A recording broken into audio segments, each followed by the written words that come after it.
So I have a personal bone to pick with the online business industry because I think we are so focused on these like shiny numbers as our goal numbers, right? Like how many times have you heard someone say, oh my gosh, I have a 6-figure business or I make $10,000 months? It's like, right. Like we are basically fed, like this is your goal.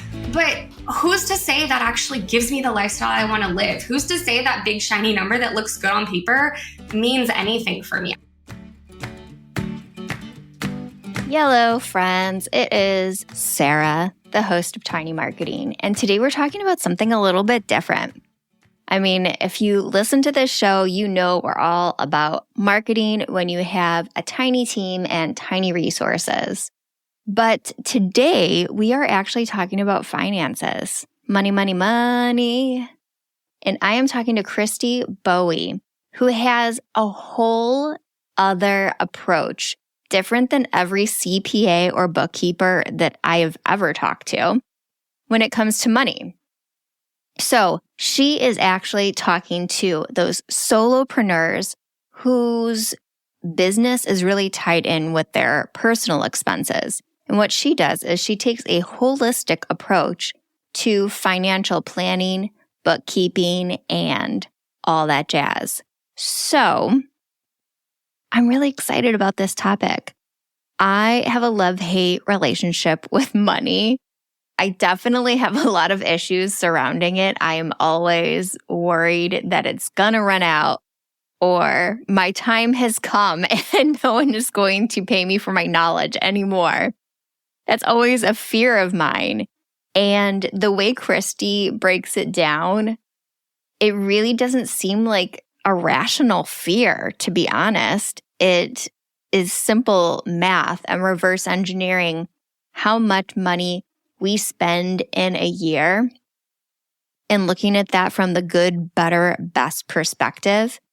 And then how much money you need to make in your business, how to package your expertise so you are able to make that easily and sustain and even thrive the personal life that you want. So I don't know. I am stoked about this topic and I hope you are too.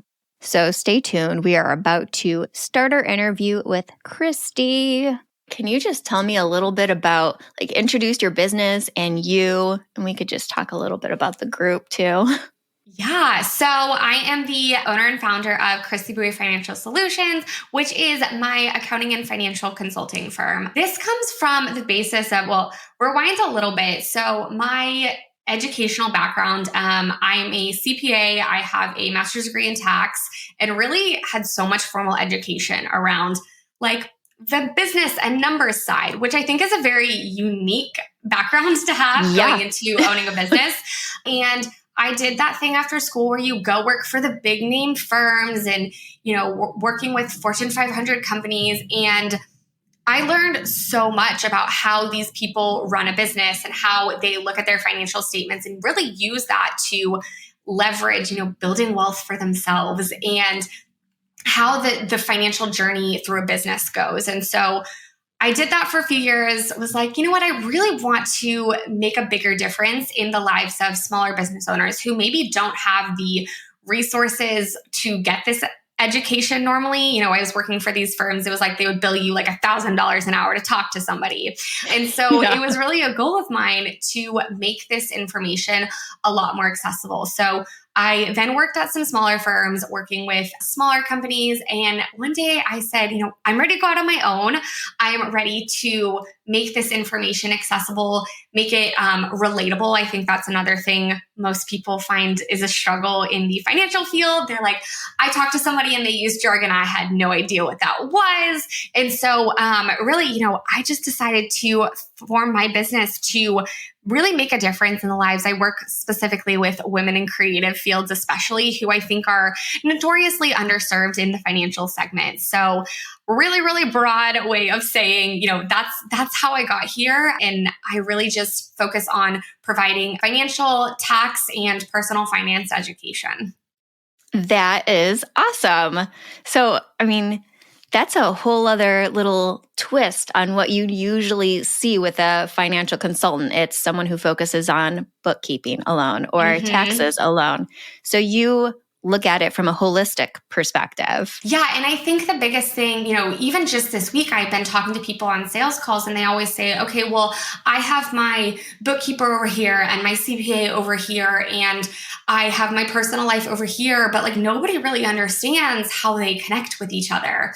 And one of the things we do, we just actually launched a new service that is really focused on that integration between business and personal, is having a service where, yes, we do your books. Yes, we do your taxes, because you have to have the numbers to understand what is going on in your business. But we also say, okay, well, we made this much this month. How much can we afford to pull out? When we pull it out and take that money home, how do we spend it? What do we do with it? And so really that full picture where one person or one team has access and understanding to all of your information. That is so freaking brilliant. The before picture that you just painted is me. You're like over here and here and here, and you don't talk. And It's a disaster too. I love that you're looking at, because as you're typically working probably with solo entrepreneurs, small businesses, where your business finances are very deeply rooted in your personal finances. So why wouldn't you connect it?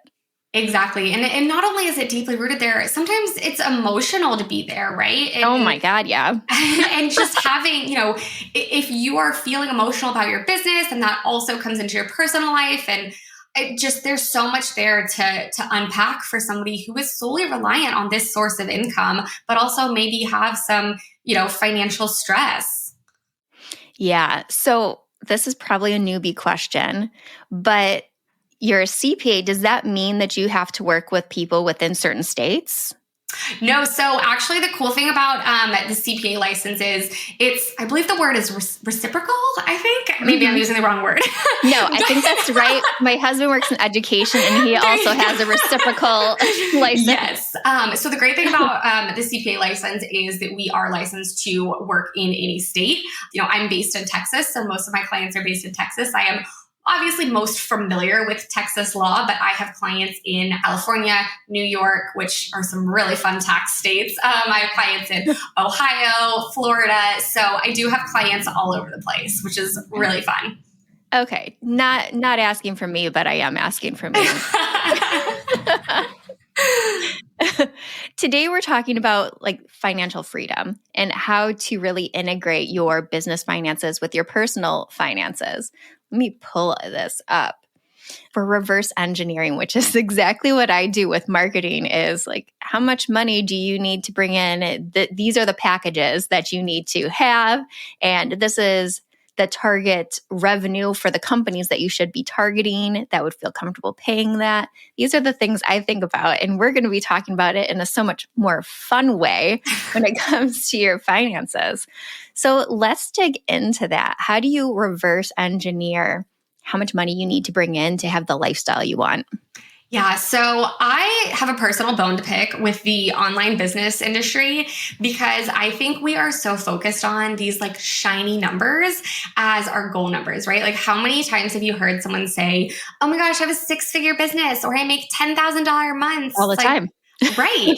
We are basically fed, this is your goal, right?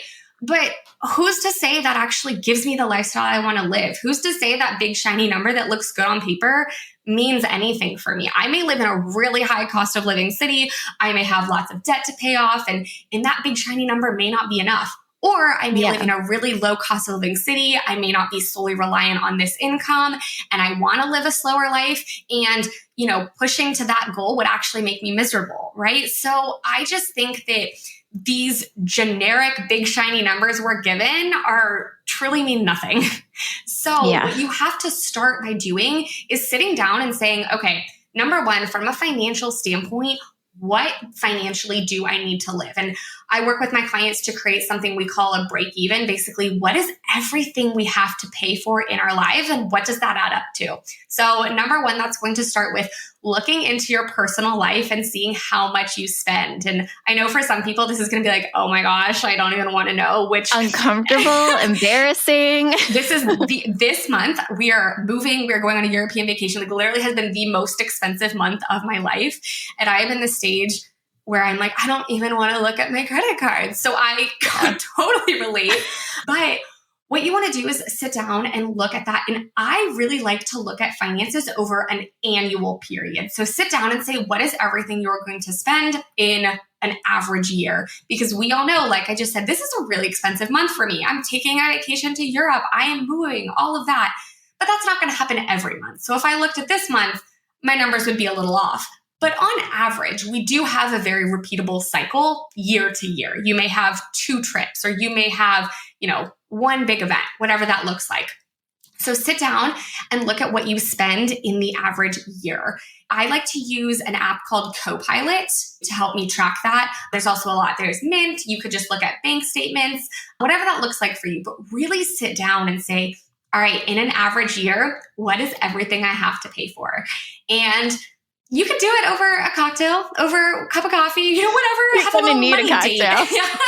Have a little money date with yourself, right? Make it fun, make it exciting. Don't make this daunting because I think sometimes when we put ourselves in that mindset, then it almost like manifests that way, right? If we decide it's going to be stressful, it is. So make it fun, make it a date, have a cocktail and have fun with it. So sit down, look at everything you need in your life. And that is the first step of, okay, how much we spend personally. Then there's another layer to that is how much, not just do we spend on a day-to-day basis, how much do we owe other people? So then we'll layer in things like debt payments. If you, student loans, if you have any of those, if you have a car payment, whatever, that maybe you didn't consider in that first step, we're going to add in any loans that we have to pay to people. So those are really the first money going out the door. The next money going out the door that so many people forget to plan for is your taxes. So this is a very funny and circular equation to figure out because it's like, well, the more we need to make, then the more we owe in taxes. But we'll kind of look at what you paid last year in taxes if you expect to make similar.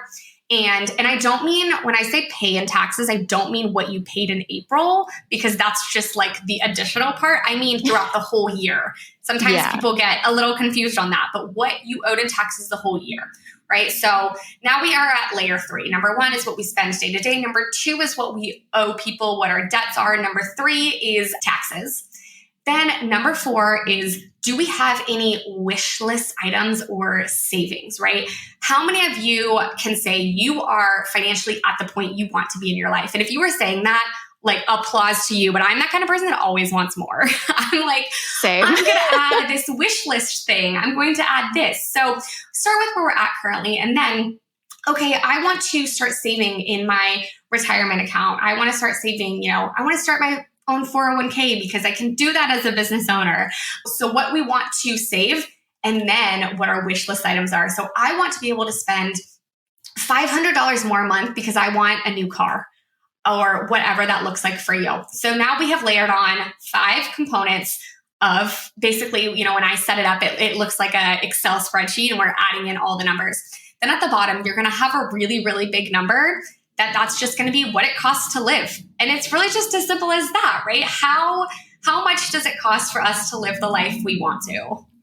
Well, you make it sound so simple. It's simple, but it's not easy. No, that multiple cocktail sit down date with myself and my money would definitely not feel simple in the moment, but the way you think about it is simple. Like, duh, of course, just look at how much we spend and do it that way. And for some people, just to have it in a very organized format just feels a lot better, because how crazy is it when you're like, oh, I need to go look at how much I owe this person and when. Sometimes just having all those documents like in one place where you can easily find it.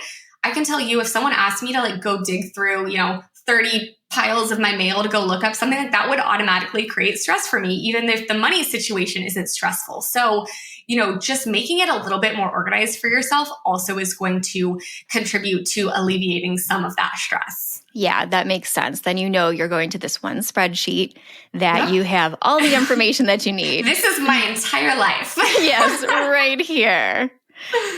So how do you figure out, now that you have this number, what's next? How do you figure out your business sitch?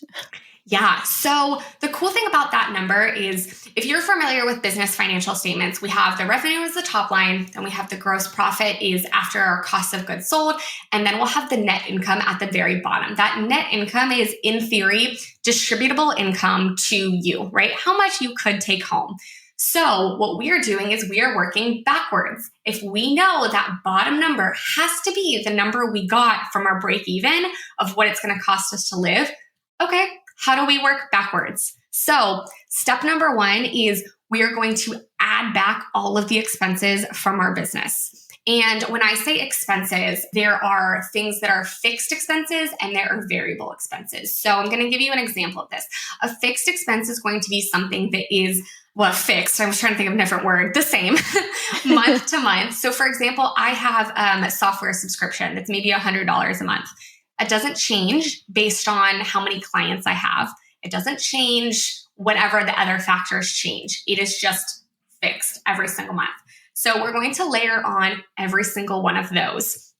Then we have to say, okay, once we have added all of that back and get to a number, we actually then have to divide by our gross profit margin. So it gets a little bit confusing when you're listening to me talk about it. But really what you have to understand is, okay, I've added, here's what I need. So we're going to use some hypothetical numbers to make it a little easier. Okay. I need to take home $5,000 at the end of the day.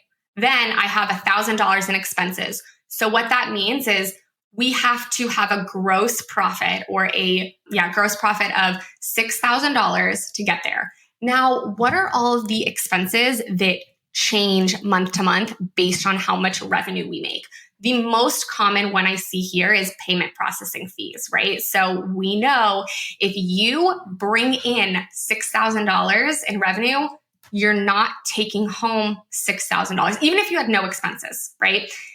Because there are things like payment processing fees, things like maybe you have a contractor who helps you with that certain project, but it's not fixed each month because it's only related to that project.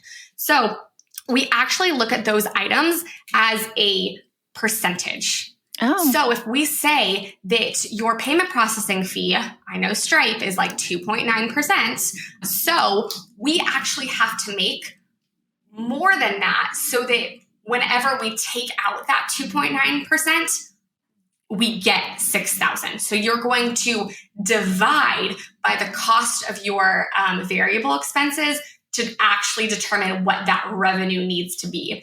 And so I know it's a little bit confusing to hear it, especially if you're a visual person. So I'm just going to do a really basic walkthrough. So what your spreadsheet or, whatever you're looking at should look like is, here's what I want the bottom line to be. Then I'm going to add back all expenses. That's what I need the middle line or the gross profit to be. Then I'm going to subtract out the percentage of it, or the divide by the percentage of costs I have. Then I'm going to get my revenue number. The cool thing is you can actually check if you've done this right, because you can also run it the opposite way. So say hypothetically we get our number needs to be 6,200 to take home 5,000. So then I will run that through my profit and loss statement. I'm going to say if I start with $6,200 and Stripe takes out their processing fee, what happens after that? Okay, great. Then I have $1,000 of expenses. What happens after that? Did that get me the 5,000 I needed, right? So we work backwards and then forwards again to see, is this what I actually needed?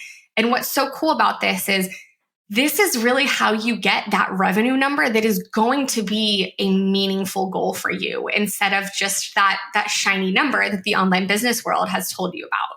Yeah. And it makes it a lot easier because then you know exactly how many, like, let's say you have retainer clients, you know exactly how many retainer clients you're going to need to meet that number. So it gives you a really clear goal.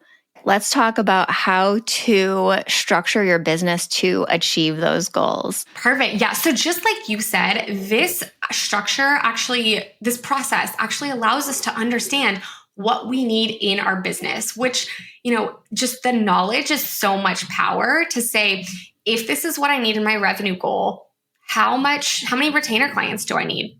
And how long is it going to take me to serve those retainer clients? Okay, great. Do I have that many hours in a week, right? Sometimes it'll come out to, at my current pricing, I would have to serve like 500 clients to make that amount of money. That doesn't work, right? No amount of math is going to make pricing and number of clients that don't add up. So we will look at that number of revenue and say, okay, here's exactly what I need to make in revenue. Here's how many clients I have to serve. If that's not doable, okay, go back and look at my pricing. Do I need to change my pricing? Or do I need to somehow decrease the level of service because what I had to do was 500 hours a week in order to fulfill this, right? How do you create your packages around this? And that's something that I am a huge fan of is, creating packages so that you have very distinct processes. You learn to know exactly how much time this will make me, exactly what my profit margin is from this. And then I can be really predictable about how many clients I need to bring in order to actually reach that goal. That is brilliant. And I'm just going to tag on a tip that I have been doing for the 3 years I've had Tiny Marketing is I time everything. Every project I do, I time each task so I can really budget that to perfection. I know exactly how long it will take. And oftentimes when I'm creating, for example, I have been doing a messaging and content strategy for my clients for years. And it has evolved over time where I'm like, well, they also need to know like what events they can speak at and a strategy to be able to capture that audience and all of that. So it's evolved, but I have been tracking my time so I know exactly how long it is and I can repackage it and reprice it, knowing that and knowing what number I need to make in order for it to be worthwhile. Exactly. I don't know if you use Clockify. I'm a big Clockify girl. You can put I have different clients and then actually different subtasks of each client. So I know I didn't budget this portion of this client's project right. And I also have a reminder in my project management system I have clients generally on a 6 to 12 month contract at their renewal time to reevaluate their pricing. Because if I don't tell myself to do that, I forget or I just won't do it. Reevaluate their pricing or your pricing? Well, reevaluate my pricing for that client. Yeah, that's a good idea because a lot of my clients they stick around for years and my pricing is still the same as it was years ago. And sometimes you just have to tell yourself to do that, right? We all know it. But if it's not actually put into your project management system, for me, I'm a very, list checker. So if you put it on my list, I'm going to be like, okay, well, I have to do it now. Here's the deadline. So I got to do it. So it's just really the action of putting it on your to-do list to say, I need to sit down and see how much I actually profited on this client. Did I budget their project properly? That's really, really smart. So you talked about your app. I use Teamwork. It is a project management tool, but it also has all of your time tracking in there. Ooh, love it. Yes, it's great. And you can do it by task and subtask. But all of my contractors are also in there. So then I can just take their time and move it over to Gusto, which is my payroll app. Big Gusto girl as well. Yeah, my CPA turned me on to Gusto. I'm like, this is so easy. I can't believe I wasn't doing this before. Yep, literally the best. Yeah, I was a mess before. I was paying people through Zelle, Upwork, PayPal. It was all over the place, however they wanted. And now it's all through Gusto. And I can only imagine that was so hard to keep up with. And you get to a place where you're just like, money is flying out the door. I don't know who I'm paying when. I don't know what's going where. And that makes it really, really hard to understand your actual financial numbers. Yes, it was chaos. And if you know anything about me, I hate that. I'm such a systems person too. Like, I need structure. Yes, yes. And structure tends to be really hard to do when you let other people kind of govern your processes. And one of the things that I'm huge on with my clients as well is like there are very much financial systems to put in place. So for example, Gusto, just having a certain designated payday that you can know, hey, today's the day I'm going into my payroll, I'm going to pay this. It's so structured and predictable. And something that I found to be really interesting about financial mindsets is the more we can systemize it, the less we expose ourselves to the emotional side of human error. Yeah, there is so much emotion tied to money because it's tied to Maslow's hierarchy of needs. If I don't have this money, I'm not meeting my security net, the things that will mean that I'm okay in life. So yeah, it's an emotional topic. Exactly. And the more that we allow ourselves to be emotional about it, unfortunately, humans aren't wired to make the best financial decisions. We are wired for instant gratification, which isn't always the best financial decision. And so the more that we can systemize that to reduce the emotion component of it, the better off. A lot of people aren't big spreadsheet people, but that's why even if you're not a spreadsheet person, put all of this information in a spreadsheet because there's no fighting the numbers. You look at the numbers and you're like, okay, I can't put emotion behind, oh, well, I really feel like my profit margin is that you can't fight that, right? There's no feelings in math. There's no feelings. And so the more that you can actually see concrete numbers, the less that's going to expose you to making emotional decisions. Yeah. So do you have any advice around stopping yourself from making those emotional decisions? Yeah. So I would say when you are in a good place, have another money date with yourself. When you are feeling in a good place and not stressed about money, write some rules and principles for yourselves. So principles are kind of like the idea you have around money and what your broad principles. So maybe, I believe that I should give back a certain amount of my money to charity, or I believe, whatever that looks like for you. And if you do have a significant other, I would really invite you to bring them in on this too, because I think it's important that we share these with, just the people in our lives. The second thing is rules. And so these rules are going to be following the principles because I believe this is what I'm going to do in XYZ situation. So for me, an example, if I want to make a purchase over a certain price, I'm going to wait 24 hours before doing it. Okay, great. That's my rule. If I see something I want that is that much, I don't get to make that emotional decision. I have already made a rule for myself. But if in 24 hours I still want it, great. I know I'm not making an emotional decision. Another rule is if I get a bonus or something, an unexpected amount of money, I'm going to save X percent of it, right? So now when I get extra money, there's no me saying, oh my gosh, I really feel like I need this new handbag. It's okay. Look at the rule that I set for myself. I'm going to set aside this much to savings, but I'm also going to allow myself to spend this much. And so by setting these rules for yourself when you are in a good place and not feeling emotional about it, you give yourself the structure of exactly what to do in certain situations so that you're right. There's no questioning exactly how you're going to act to it. That's smart. And then you're only disappointing yourself when you don't follow your own rules. Now, you talked about your spouse. What do you do if you have two different mindsets, like money mindsets? One's a spender, one's a saver. Yeah. So I think it really depends on what works for you. So, personally, my husband and I really just kind of combine our stuff. And if somebody is not doing well, we sit down and have a conversation. But that's also our personalities. And I think we are very geared towards the same, we have the same long-term goals. But I would say, just like you had a money date with yourself, have a money date with your spouse, sit down and set those expectations of, here are my financial goals. I want to save X amount. I want to do X amount.